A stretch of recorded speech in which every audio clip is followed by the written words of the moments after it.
هحكي لكم تجربتي مع عشبة السنامكي وايه اللي حصل لي معاها.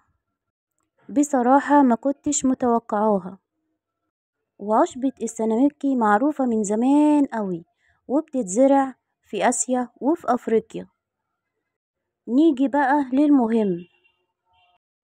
السنامكي أقوى ملين، بتساعد على عملية الإخراج. السنامكي مش روتين يومي، اوعي تشربي السنامكي كل يوم، خطر جدا. وتجربتي هقولها لك بالظبط وايه اللي حصل لي معاها.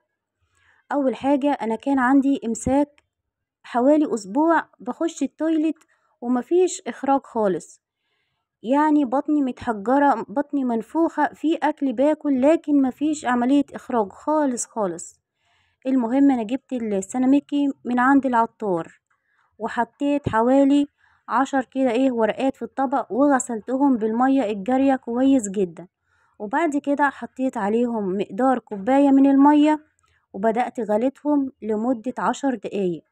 وأول ما برد السنامكي بدون سكر ولا عسل ولا أي حاجة شربته ونمت.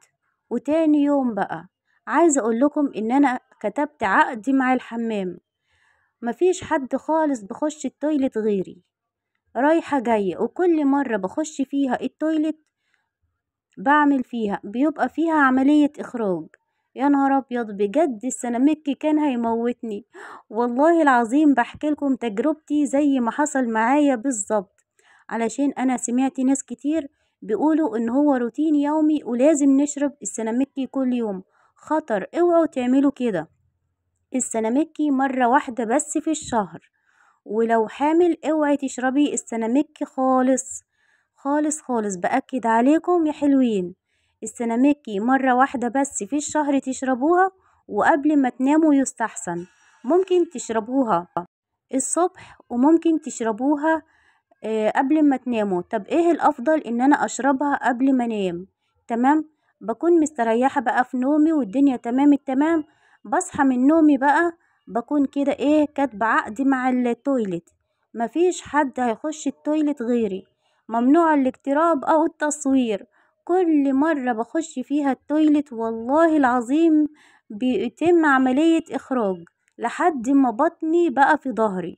لو بقى في حد مسحور لا قدر الله وفي سحر في بطنه واكله او شربه واخد من السنامكي ده، تأكدي 100% ان السحر اللي في بطنك المأكول او المشروب ان هو هيخرج تماما تماما تماما.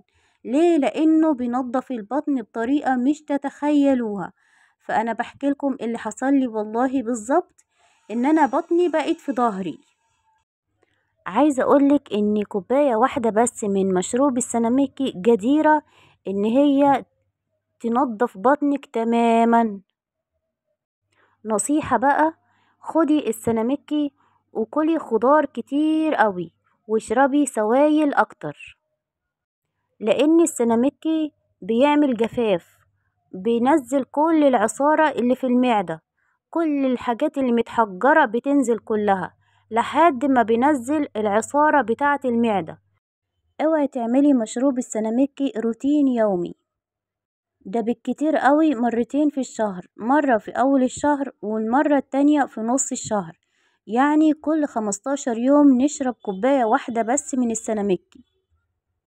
وهتشربيه مرتين في الشهر لو عندك امساك مزمن وبطنك متحجرة ومفيش عملية اخراج خالص. في الحالة دي تشربيه مرتين بس في الشهر، لكن مش اكتر من كده. بأكد عليكم بجد هتتعبوا جدا. وده والله اللي حصل لي وحكيت لكم عليه بما يرضي الله باستفاضة زي ما سمعتوا كده. فتحت القناة عشان تكون مصدر رزق ليا، علشان انا مش عارفة اشتغل برا والله، بسبب ان عندي بنتي من ذوي الهمم ومحتاجة مجهود وفلوس وكده، انتوا عارفين اكيد.